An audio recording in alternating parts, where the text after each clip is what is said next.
From Dustin having high hopes for a brutal collision with the highlight, to fans wondering whether Justin has a shot at beating the Diamond this time around, here's why everyone has to watch Dustin Poirier versus Justin Gaethje 2. Poirier has some insane expectations for his fight against Gaethje. The last time Dustin faced off against Poirier was back in 2018, and man was it nasty. Both of these dudes were cut up and bloody, and it didn't look like either guy would make it to the final bell. Somehow, against all odds, Dustin managed to finish Gaethje in the 4th round via TKO and took home the win for one of the most explosive and bonus-worthy fights of the year. Fast forward a few years later, and Poirier is all hyped up to go at it again. He's ready to go to war with Justin and said that he's excited to see what happens when he enters the octagon with the highlight. The Diamond went on to talk about how he loves these types of fights because he always has butterflies in his stomach whenever he signs up for them. He mentioned how he hates taking home easy wins and loves to come into the cage and give it his all. That's where the real glory lies for him, and it's also kinda how he built up his reputation for being one bad man. When it comes to Gaethje, he's been going through an adjustment period of his own. It looks like he's got things pretty much figured out by now. Justin's gone 6 for 2 in his last 8 fights, and it looks like he's been learning a few new tricks every time he stepped in the cage. His only 2 losses have come at the hands of the past 2 lightweight champions, in the form of Khabib and Oliveira.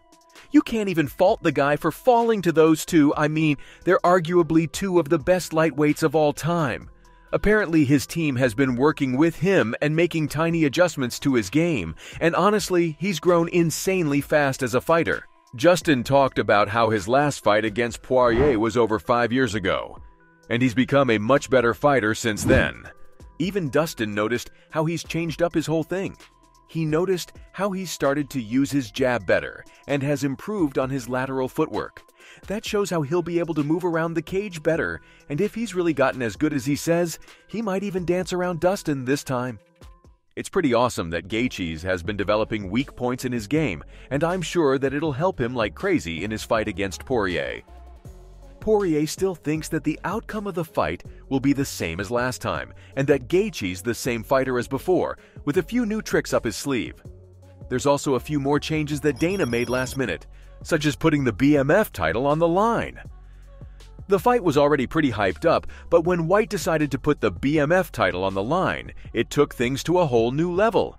The last time this belt was on the line, it was Diaz and Masvidal. Now that Jorge retired, he vacated the belt. Dana mentioned how a lot of fighters in the UFC want the title, and everybody wants to take home the unique belt. This fight is already shaping up to be a super fight, so this belt just happens to be the icing on the cake. The fans are hyped up to see who will manage to win the fight, and if their last fight is anything to look at, it'll be a bloodbath. Both of these guys look like they're ready to win at all costs, and it'll probably end up being a blackout before anyone taps out.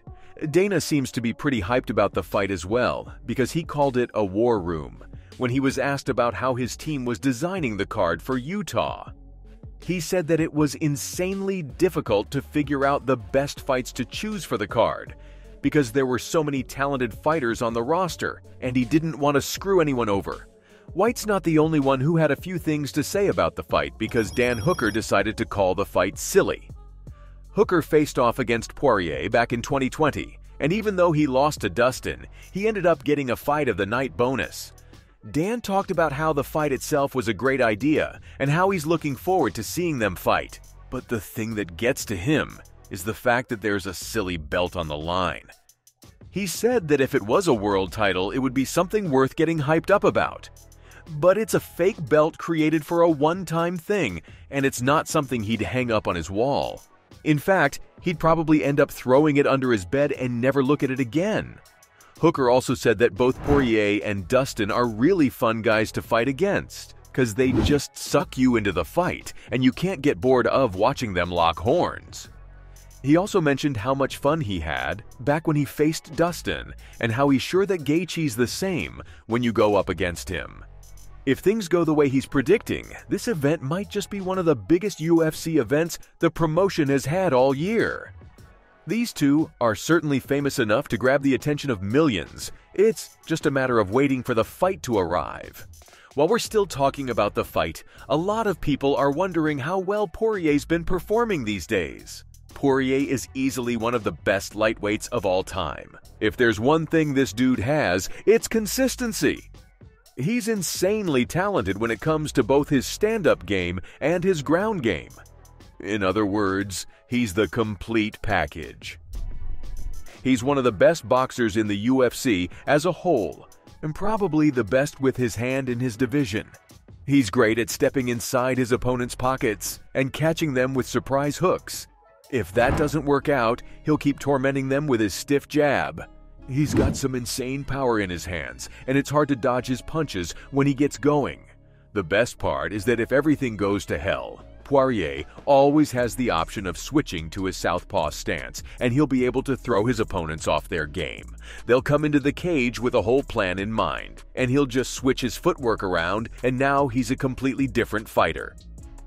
It's pretty crazy how he's able to screw with his opponents like that. He's also got an insane mental game going for him. Back when he was facing Conor, he was the butt of every joke that man threw out. Despite all the hate he got in the lead up to that fight, he didn't let it get to him and ended up beating McGregor via TKO. Now that we know both Poirier and Gaethje have leveled up their game in more ways than one, you're probably wondering who'll win the fight. Well, let's see if Gaethje has what it takes to even the score this time around. Both of these fighters are pretty evenly matched, and that much was apparent when they faced each other last time around. Like I said before, if we're going to take anything from their last fight, it's the fact that both of these guys are going to get down and dirty with it. They've both evolved beyond what they were 5 years ago, and it'll be pretty exciting to see what they can come up with now that they're finally facing off against each other.